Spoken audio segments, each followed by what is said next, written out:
안녕하세요. 엄마표 영어 성장기입니다. 한국외국어대학교 TBS 캠페인 방금 들어봤네. 안녕하세요. 엄마표 영어 성장기 예림마입니다. 지금 보시는 여기는 용인과 가장 가까운 곳에 위치한 한국외국어대학교 글로벌 캠퍼스예요. 딸아이가 한국외국어대학교 영어 영재원 1차와 2차를 가볍게 통과하며 최종 합격하였습니다. 서울, 경기, 포함 영어 영재원은 이곳 한국외국어대학교가 유일합니다. 올 3월에는 공신력 있는 ESU 코리아 영어 말하기 대회에서 대상을 수상했었고, 이번에는 영재원 합격으로 내년 1년 동안 알찬 경험을 하게 될 듯 합니다. 초등 4학년에는 대학교 생활도 그러하지만 비슷한 친구들과의 만남이 가장 기대가 됩니다. 지난 2021년 11월 13일이었습니다. 이날은 2차 실전 면접을 치르던 날이었는데요. 다행히도 딸아이의 이름 성이 뒤쪽이라서 오후반으로 배정되었고 12시 30분부터 입실이었습니다. 아침에 여유가 있긴 했지만 차도 막히고 2시간이나 달려와야 하는 거리였어요. 가장 걱정이 되었던 것은 시험이 아니라 아이가 아침을 제대로 못 먹고 2차 면접을 위해서 4시간가량 혼자 머물러 있어야 하는 거였죠. 그래도 아이는 걱정 하나 없이 달리는 차 안에서 잠을 잘 잤고 컨디션은 나쁘지 않더라고요. 또 배고픔도 참을 수 있다고 하니까 미안했지만 안심이 되었습니다. 주차장에 있던 차들은 모두 한국외국어대학교 영재원, 영어 포함 수학, 과학 1차를 통과하고 2차 면접을 치르기 위해서 도착한 분들의 차들입니다. 터벅터벅 영재원 2차 면접을 위해서 걸어가는 아이의 뒷모습이에요. 건물 앞에서는 벌써 많은 분들이 기다리고 있었어요. 조금만 늦어도 아이의 면접을 보지 못하게 되기 때문에 늦지 않도록 도착을 했는데 제가 화장실이 급해서 다녀오느라고 그만 아이에게 가방을 전달하지 못했더라고요. 가방 속에는 쉬는 시간 틈틈이 읽으라고 넣어준 책과 물통이 있었어요. 하지만 다행히 선생님께 말씀드리고 전달할 수 있었습니다. 그리고 시험 잘 봐 라는 말도 못하고 4시간 가까운 시간을 떨어져 있었는데요. 저는 점심 식사도 맛있게 하고 TV 시청도 하면서 여유 있는 시간을 보냈죠. 시간이 흘러 이제 외대 측으로부터 2차 면접이 끝났다는 문자를 받았고 제가 정문으로 가기도 전에 아이는 엄마 왜 이제 와 하며 먼저 나와 있었는데 시험에 대해서 물어보니까 엄마 하나도 안 어렵던데 라고 했습니다. 5명의 아이들이 그룹으로 짝을 지어서 면접을 치르는데 대답을 못하는 친구들도 많았다고 하네요. 문제 자체를 이해 못하는 친구들도 있고 심사위원 앞에서 단어 뜻을 물어보는 친구도 있었다고 해요. 가장 궁금하신 점이 어떤 문제가 나올까일 텐데요. 아이들에게 문제 유출을 시키지 말라고 서류 서명까지 받을 정도로 외대 측에서는 조심하시는 듯 합니다.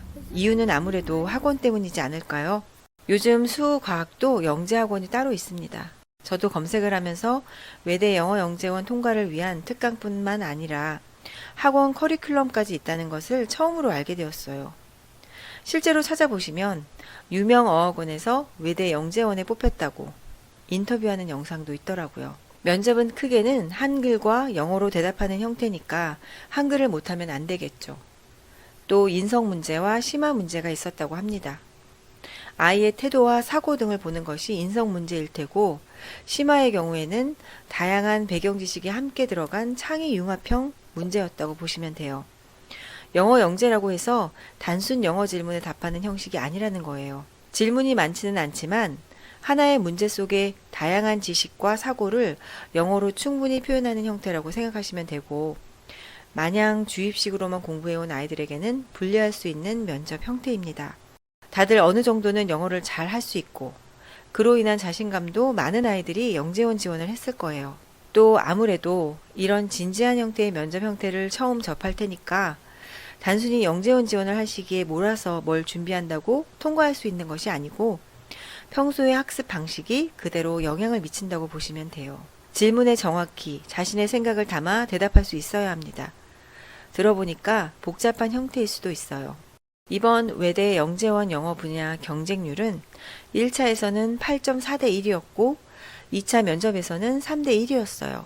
영재원에 대한 공고문은 초등학생 이알림이를 통해서 모든 학생들에게 전달이 되는데요. 수학, 과학 영재원은 대학 부설뿐만 아니라 교육청도 다수 있지만 영어 영재원은 서울, 경기 포함해서 외국어 대학교 영재원이 유일합니다. 그렇다 보니 경쟁률이 센 편이에요. 5학년, 6학년은 15대 1이었습니다. 해외에서 살다 온 리턴이들도 많이 신청하게 되는데 1차에서 각 질문 합쳐서 4,000자를 채워야 하는 자기소개서, 그리고 담임선생님 추천서, 생활기록부, 담임선생님이 직접 체크하시는 아이의 영재성, 이런 서류 전형에서 떨어지는 아이들이 많습니다. 자기소개서는 한국어로 작성해야 하고요. 담임선생님의 추천서 내용은 전혀 알 수가 없어요. 담임선생님의 추천서도 1,000자를 채우면서 아이의 영재성에 대해서 예를 들어 설명해야 하거든요. 선생님도 부담스러운 부분이실 거예요.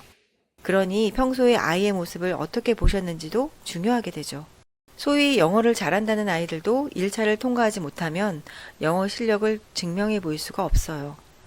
또 1차에서 합격했지만 2차 실전 면접에서 3배수로 뽑힌 아이들 중에서 15명만 뽑는 과정도 쉽지 않을 수 있고요.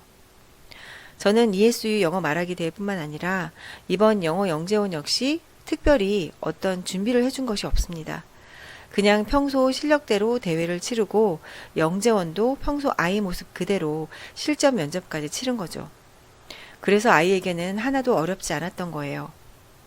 같은 그룹에 있던 친구들이 넌 뽑힐 것 같아 라고 이구동성으로 말을 해줬다고 합니다. 소위 전문가라는 분들의 도움이 전혀 없었고 또 영재원 지원이 처음이다 보니까 생소함과 막연함 때문에 인터넷 검색을 하면서 카더라 라는 카페 댓글들을 본 것이 다입니다. 내년에는 주말에 격주별로 한 달에 2번씩 외대에 갈 일이 생겼어요. 1년 동안 친구들도 많이 사귀고 영재원에서 즐겁게 생활했으면 좋겠습니다. 오늘은 이렇게 엄마표 영어로 어학원 도움이 전혀 없이 한국외국어대학교 영어영재원 합격 소식을 알려드렸습니다. 감사합니다. 엄마표 영어 성장기 유튜브 채널에서는 경험담과 팁을 알려드리고 있어요. 엄마표 영어 성장기 네이버 TV 채널에서는 엄마표 영어로 성장한 아이의 모습 그대로를 확인하실 수 있습니다.